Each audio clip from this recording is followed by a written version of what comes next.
আগমনী যে মা দুর্গার আগমন নিয়ে তোমাদের যে কনসেপ্ট, যেটা বেস্ট কনসেপ্টে অ্যাওয়ার্ড পেয়েছে, ফেস্টিভ্যাল মেনশন অ্যাওয়ার্ড, শূন্য মনে মিউজিক ভিডিও। আমারই লেখা আগমনী আর শূন্য মনে কনসেপ্টটা আমারই।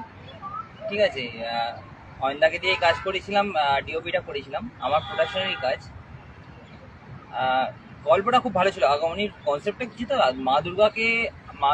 দুর্গা যখন আসছে, দুর্গাকে নিয়ে মহালয়া হচ্ছে, অনেক কিছু হচ্ছে আগমনীর, সেরকমই একটা কনসেপ্ট করেছিলাম, যেটা পূজাকে মা দুর্গা রূপে দেখানো হয়েছিল, নারী রূপে দেখানো হয়েছিল, কখনো উমা রূপে, কখনো মা দুর্গা রূপে, বিভিন্ন রূপে দেখানো হয়েছিল। তার একটা ছোট্ট একটা কনসেপ্ট আমি দিয়েছিলাম ফেস্টিভ্যালে দুর্গাপুরে, যেটা দুর্গাপুর ড্রিম সিটি ফিল্ম ফেস্টিভ্যালে, যেটার বেস্ট কনসেপ্ট হয়েছে আগমনী। আর শূন্য মনেটাও ওটা পুরোপুরি রোমান্টিক, যে তানভীর এওয়ানের, কারণ আমি তানভীর এওয়ানের খুব ফ্যান। এখনো পর্যন্ত বলবো তানভীর এওয়ানের গান ছাড়াই অন্য